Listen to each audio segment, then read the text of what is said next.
So ayan na, mainit na ng Pi, naglabasan yung mga fans nila. Iyak daw yung mga nakinig sa akin. So tingnan natin yung update nila. Baka nga naman kasi talagang mali talaga ako. Para sa una, hindi ko pa account to. So in-screenshot ko lang to sa YouTube and meron pang play button. Sabi doon, live na daw yung mainnet ng Pi and magkakaroon na doon ng peer-to-peer and peer-to-up transfer. So in that case, yung mga nakikita kong NMAX tsaka mga ibang mahal na motor tsaka mga goods na pwede mabili ng Pi is supposedly may exchange na. So in that case, update nyo ako pag nabili nyo na yon. Kasi yun naman talagang main purpose na ito, di ba? Pag magagamit nyo na siya. Pero wait, meron daw silang bagong update ng KYC solution para sa bagong verification nyo. So another KYC or verification na naman para sa inyo. At di lang yon, hindi daw magra-run ng Pi Network ng ICO or any crowdfunding sales. So wag na daw kayo mag-expect ng kahit anong ICO, sabi ni Pi Network. Pero wait, balik tayo dun sa may website nila. Sabi dito na daw yung face ng Pi na pwede na siya i-connect sa mga exchange and ma-exchange na siya sa other currencies. Pero nasa yung update nun? Don't tell me, maghihintay na naman kayo na isang taon ulit para magkaroon ng update dun. So overall, kung isa-summarize natin yung update ng mainnet nila, more mining mechanism, more KYC, and more random explanation. So overall, halos ginagawa nyo pa din yung majority na ginagawa nyo dati. Asa na yung mga exchange listing or kahit yung mga DEX listing man lang. Tapos sinabi pa doon, wala daw silang ICO or any crowdfunding sales. Pero let's say for now, inside the community lang talaga siya tradable. So peer-to-peer lang talaga muna. So in that case, ipakita nyo kapag tradable na siya for something valuable. Kahit wala na yung mga motor, kahit simpleng goods lang or mga certified merchants, ipakita nyo mga yon. Kasi kung hindi siya tradable for something valuable or wala kayong nakuhang value, bottom line nun is ginagawa nyo pa din parehas na ginagawa nyo dati and wala pa rin kayo nakuhang benefit. Although nag-mainnet na sobrang tagal nyo na inantay. So kung meron kayong mga counter-arguments sa mga sinabi ko, type nyo lang dito sa comments. So babasahin ko naman yan, don't worry. And gusto pa na mga ganito type ng video, Hindi ko maintindihan to na siya ba ay anti-crypto or pro-crypto ba to? Kasi mali niya kasi dito sa Pi Network. Gumagawa siya ng content based sa comment ng iba. Pinupulot niya. Pero Brad, alam mo ba, mas magandang basahin mo yung white paper ng Pi Network. Dapat mong intindihin yung tinatawag na enclosed mainnet, open mainnet, bakit nagkakaroon ng KYC, bakit walang ICO, okay, or crowdfunding. Merong explanation dyan. Tapos daw, balitaan na daw natin siya kung pwede na nating ma-exchange yung ating mga Picoin sa mga goods and services. Pero di pa niya alam, nangyayari na Brad.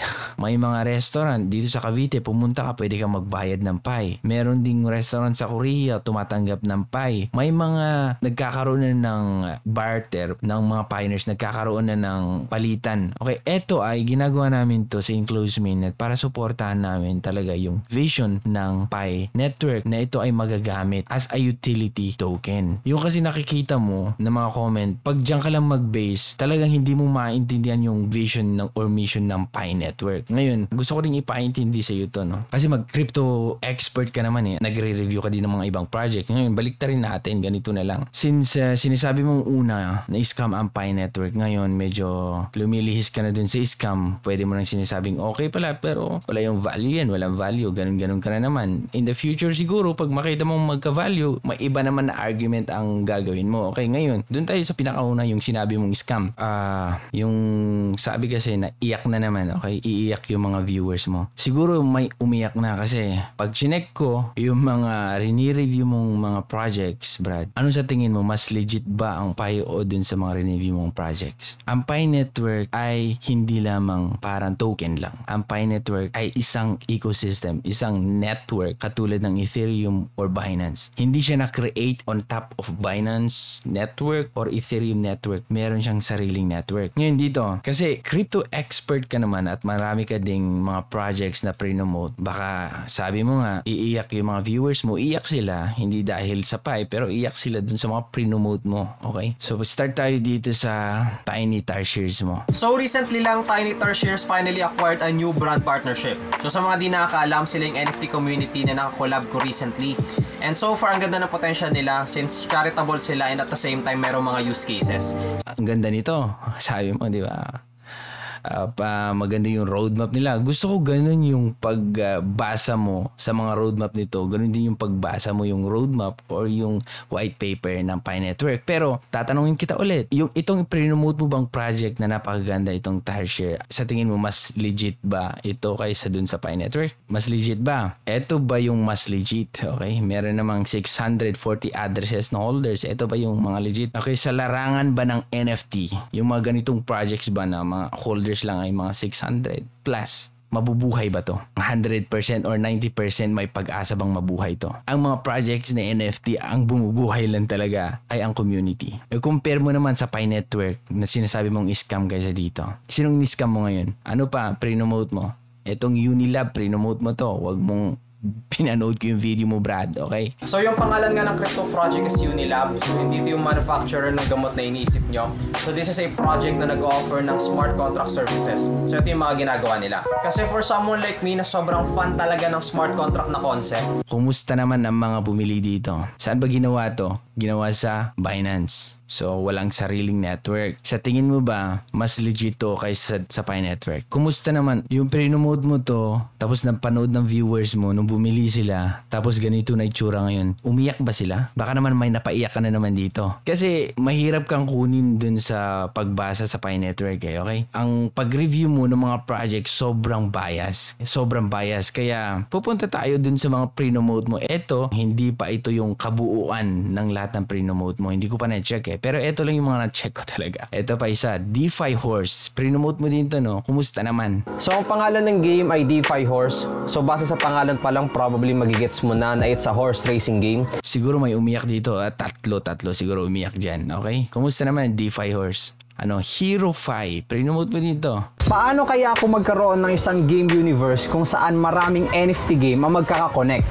Well, kung curious ka, alam mo ba na yun na yung isa sa mga plano ng company ngayon na Brave Stars? And ang tawag nga nila sa concept na to ay yung multiverse. And balak nga nila simulan to sa pinakaunang NFT game nila na Hero5.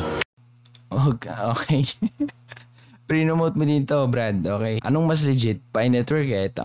Ito next. Ito naman, NFT. Ether Puppy. Ang ganda ng Ether Puppy. Yung pagkasabi mo dun, parang yung roadmap nila, meron silang mission na alagaan ng mga askal, mga nawawalang doggy-doggy, papi-papi. Maganda naman, maganda yung plano nila. Pero syempre, tandaan natin na ang bumubuhay sa isang NFT projects ay ang community. Okay? Ngayon, pag titignan mo ang community ng Papi, ang Ether Papi na pinopromote mo, ayan, ganyan ba yung kasupo-suportang project, Brad? Sino naman ang umiyak dito na nanood sa'yo? Sa tingin mo ba babangon pa yan? Sa tingin mo ba babangon pa ang Ether Papi? Pati nga ikaw, hindi ka nag-follow dun sa Ether Papi ng Twitter para pang support lang sana. Diba?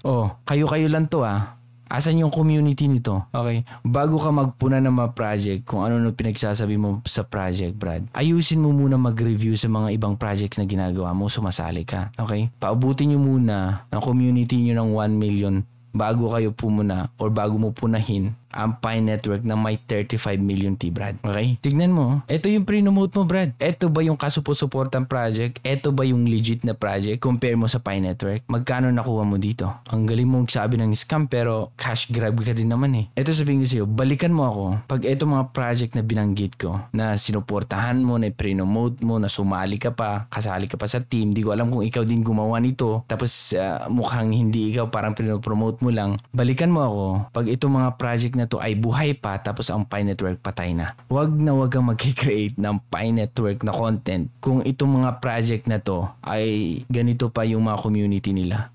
30? Ano to, magkakamag-anak? Todo promote ka nito Ano to, kayo-kayo lang to? Kamag-anak mo? Brad, kung gusto mo mang-scam ka lang. Pero wag mong tawagin ang isang project na scam kung wala kang napapatunayan na ng scam sila. Okay? Scam, sinasabi mo nung una, ngayon, na iba na yung ihip ng hangin. Okay? Ayusin mo muna yung pagre-review mo. Okay? Ayusin mo muna itong mga project na pinaggagawa mo. Okay? Create ka ng project, sasabihin mo, legit ang gaganda ng roadmap. Tapos pag pag-usapan mo Pi Network, talagang sabihin mong scam. Ang galing mo naman.